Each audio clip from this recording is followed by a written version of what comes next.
Hey horror fans, welcome back to 1237 with another random review of a movie I saw on Netflix.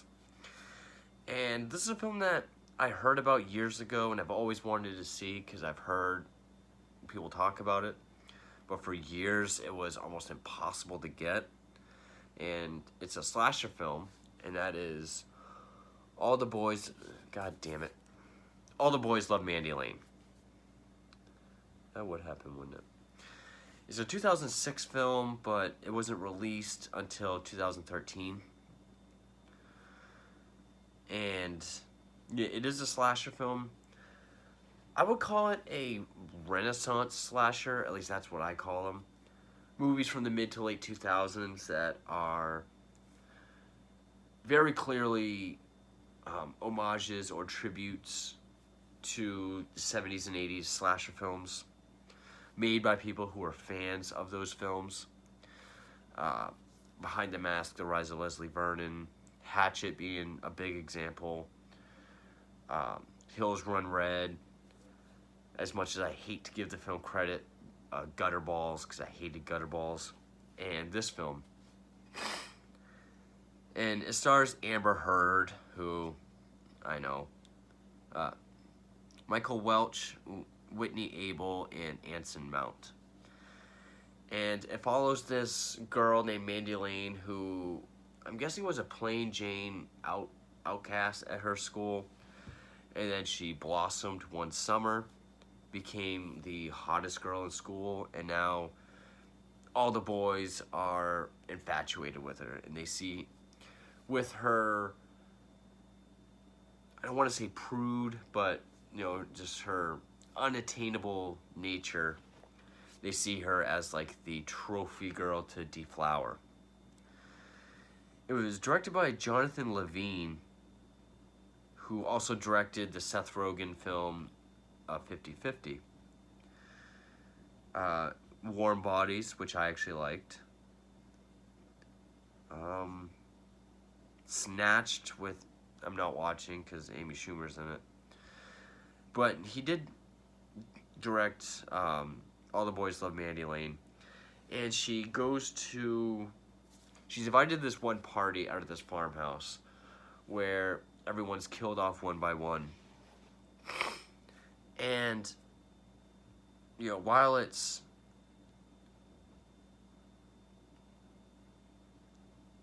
certainly, it feels like that kind of classic slasher film. This one, like, you watch Hatchet, and you could say, oh, this definitely got a lot of Friday 13th, certainly a lot of Madman in it. Leslie Vernon has just about everything in it. This is definitely a lot more like Texas Chainsaw Massacre. And way more than House of a Thousand Corpses could ever want Rob Zombie to be that. And I don't mean in story, but certainly in filmmaking. I mean, it's got a lot of 70s horror movie grindhouse techniques that would be harder to do today unless you're purposely doing it. A lot of wide-angle shots, a lot of purposely placed lens flares, the zooms, close-ups. It's got that grit in the grain within the film, a sort of muted color palette. And I guess director Jonathan Levine even wanted yellow solo cups instead of red because yellow was more popular back in the 70s. Almost a complete lack of technology. Like, it takes place in present time, but there's no cell phones. No one really watches TV. The cars are a lot older. And, even the clothes, I guess you could say the clothes are a bit more modern. I guess that's sort of the link to it. But I really enjoyed this film. I thought it was a great love letter to 70s style slashers. This was Amber Heard's first film. And for whatever reason, um,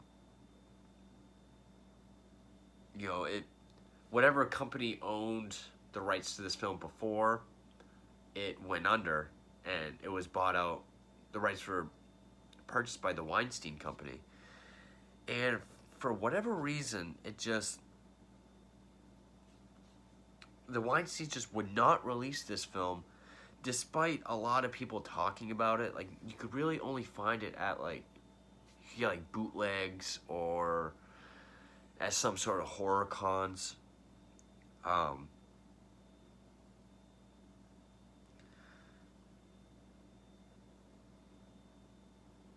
and of course, the people have even given the huge compliment to the grindhouse cinematography to be in like that of the early works of Terrence Malick and Tobe Hooper.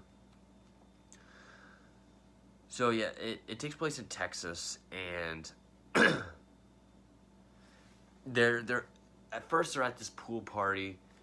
Mandy Lane does have one close guy friend named Emmett, who was played by Michael Welch. And of course, by this time, all the guys are trying to hit on Mandy Lane. And Emmett Welch is kind of an average-looking outcast, like she was, but she, of course, blossomed. And there's this one really over-the-top, douchey jock that keeps trying it. He humiliates Emmett, so Emmett goes up to the roof to be by himself and to drink. The jock goes up there, and he's talking about, oh, Mandy Lane's down there staring at me. And Emmett convinces him, like, you know, all these guys are after her. You're really going to have to do something big to get her attention. Like, why don't you try jumping from the roof to the pool? Which he does, but he lands on his back and he hits his head off the concrete, which kills him. And of course, everyone thinks Emmett forced him to do it. So then we jump later into the school year, and by this time, Mandy Lane has sort of forgotten about Emmett a bit, sort of left him in the dust while she joined track and became friends with the more popular kids. Which, I guess another inspiration for this film, or maybe not inspiration, but a lot of things people have commented on, is the possible influence that the Columbine murders might have had. Because when we see Emmett again, while she's running track, he's wearing a Natural Selection t-shirt, which I'm guessing was similar to the shirt that I guess it was Dylan Harris. I can't remember which of the two it was. I think it was Dylan Harris was wearing, which I didn't know he was wearing a Natural Selection shirt, but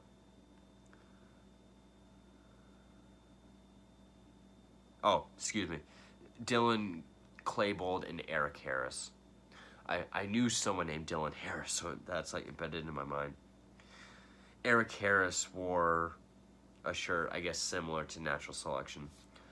But there's this farmhouse that belongs to the family of this one guy who, he's the stereotypical stoner. We have the stoner, token black guy, the one guy that all the girls like, and, you know, he's just trying to get laid by everyone. Two sluts, and then Mandy Lane. The other person that's present would be Garth, the farmhand that lives on the property. And I could say, like, they did a good job at making these characters completely unlikable, to the purpose of how you want to keep watching to see them get it. Not like Gutterballs, where every character is completely despicable and unwatchable. You know, the two slutty girls, they're both very insecure. Like, the blonde keeps calling the other one fat, and the other one keeps humiliating the blonde by saying that she's got a huge bush and has to trim it because they both like the same guy. And of course, every guy there's trying to impress Mandy Lane, but she keeps putting on this, you gotta try harder than that. I'm not very into you. Kind of,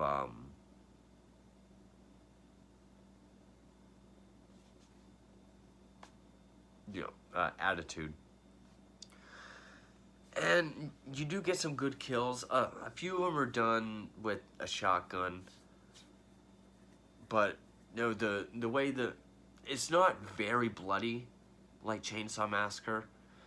Even when the brunette girl is killed by having her a shotgun pretty much shoved down her throat,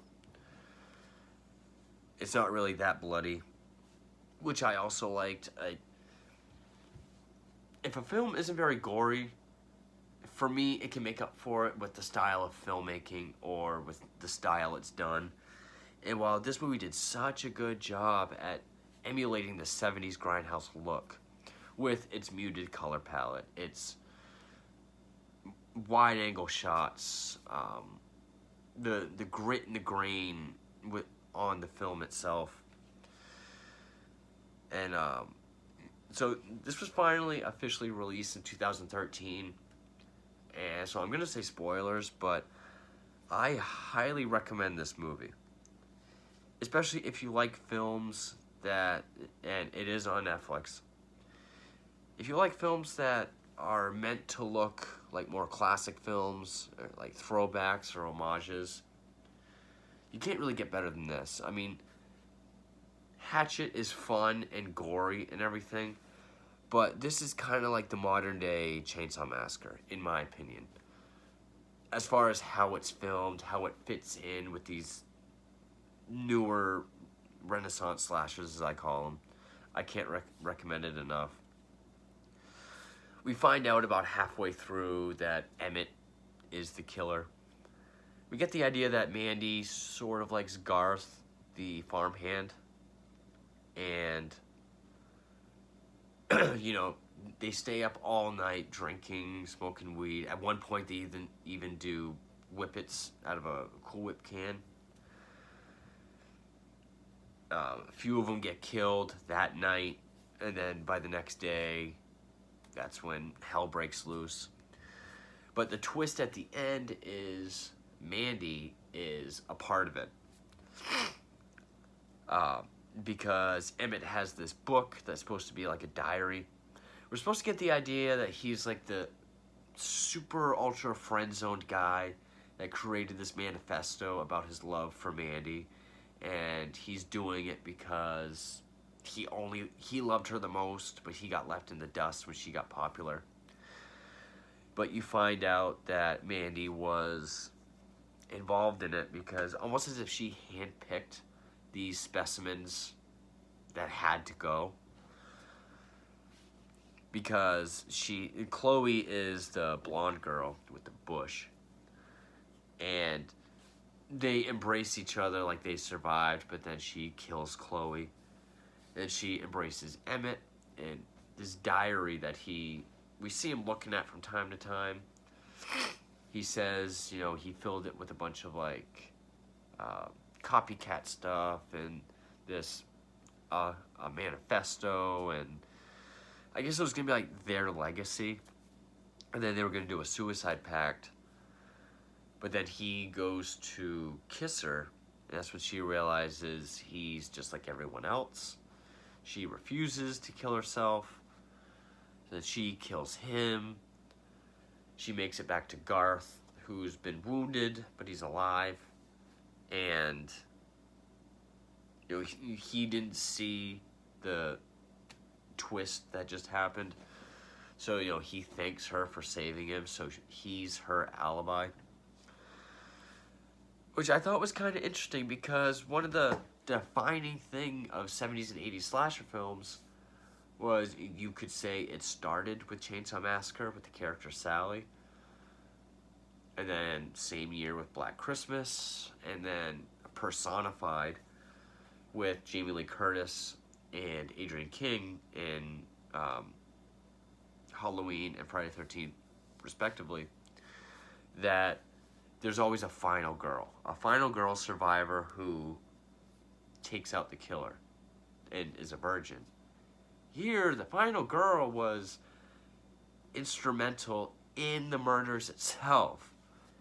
So I thought that was one of the biggest surprises of it was, okay, the final girl is actually a huge player in the murders themselves and still manages to kill the killer at the end.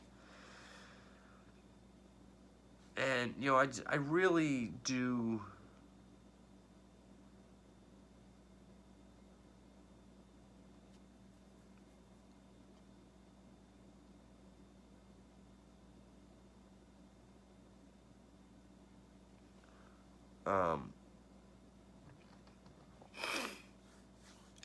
and I know a lot of other people have commented on that as well. But also, you know, it makes her the ultimate villain of the entire film. She's this diabolical mastermind. She's got some sort of sadism for whatever reason. Like, maybe you could even say she developed this because she was stepped on and walked all over when she was younger. But when she got hot, that's when everyone started paying attention to her. It sort of created this hatred. But I really enjoyed this film. I thought it was smart. I do like the ending when her and Emmett are fighting. They fall in this ditch or this hole full of animal carcasses. And that red mixed with the rest of the muted color palette looks gorgeous. Really loved the look of the film. All the actors did a great job at really being these unlikable characters that were unlikable to a point that, like I said, you wanted to see them get it. You wanted to keep watching it for that reason. You know, written by Jacob Freeman, but, you know, I really believe that the people behind this movie really are fans of, you know, the 70s and 80s horror film and slasher film, grindhouse film, even more so than when I watch something by like Rob Zombie or Eli Roth. I get they're fans, but their films don't really reflect that for me. This movie did. I put this up there with Behind the Mask, The Rise of Leslie Vernon for how smart it's made and just the tribute that it does to that period of horror. Really enjoyed All the Boys Love Mandy Lane. Again, highly recommend it. It's on Netflix. Definitely check it out. But anyway, thank you for watching.